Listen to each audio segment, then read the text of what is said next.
Hey guys, so I'm outside. So I kind of wanted to go over kind of what a Herx is like. Um,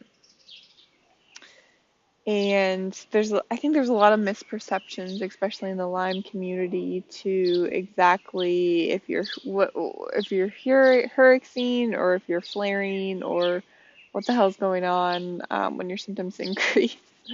So a Herx is basically when your symptoms get really bad and the symptoms you usually have get worse after you've changed diet or medication or basically anything that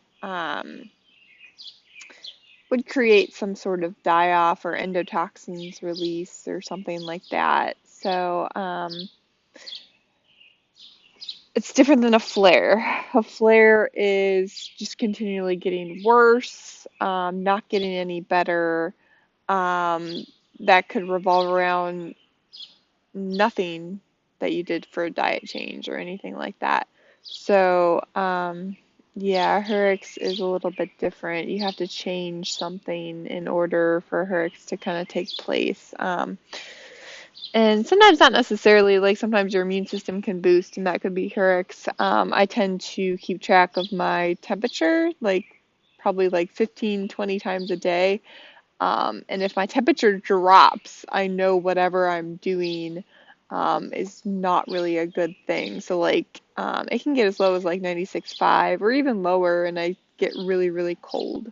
So, whatever I'm doing and my temp drops, I know I either need to back off or stop that food or, stop that med or whatever. If my temp increases, that's great. I'll usually keep on doing whatever increases my temp. And sometimes my temp only gets to 98, and that's okay.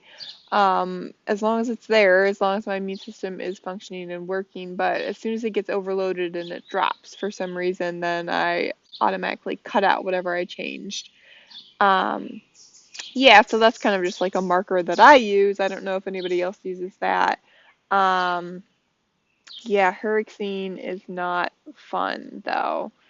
Um, It is basically mental hell, emotional hell, physical hell.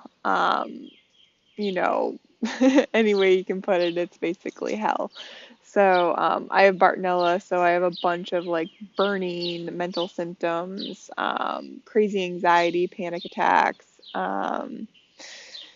They're really not fun things to deal with, but in order to get through this, in order to get past this, in order to get more progress, I need to try and push through this.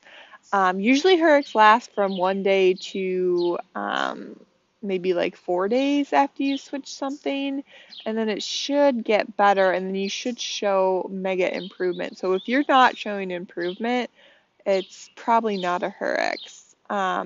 I have brief periods where I'm feeling better and then I'll feel worse again, but overall, progress kind of looks like this, but it's climbing.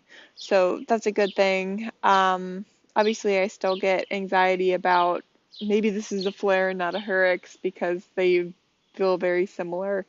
But like I said, keeping track of the temperature really, really helps me kind of try and judge like if I'm overdoing it activity wise or if a med isn't working for me. So that was kind of my brief explanation. If you are hurricane, if you take a salt baths also do wonders for hurricane. If you don't get it too hot. Yesterday I got it too hot and I felt like I almost was going to pass out. So that was another issue. But anyways, like if you keep everything pretty steady and just do a little bit of heat, a little bit of salt. I can spend up to 3 hours in a salt bath sweating a day in order to detox appropriately so my hurricane is not as severe. Um, and also with salt baths, remember to hydrate. In general, just remember to hydrate because if I don't hydrate, things get a lot worse. My temp drops, my gut stops moving, stuff like that. So hydration, detox, Those are things you can use to counteract herxine.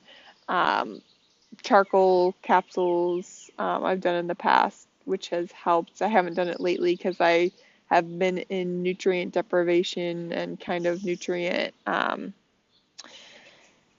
Yeah, my body uses all of its nutrients. So if I add charcoal in there, I don't want it grabbing any nutrients that I might need.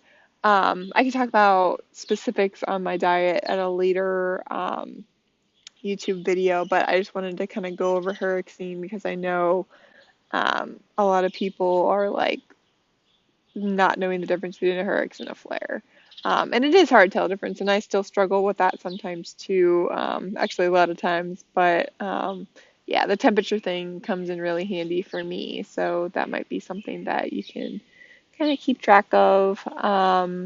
Yeah, and like I said before, diet can even cause a Herx. So there's any kind of changes you do. So basically, a lot of things can cause a Herx.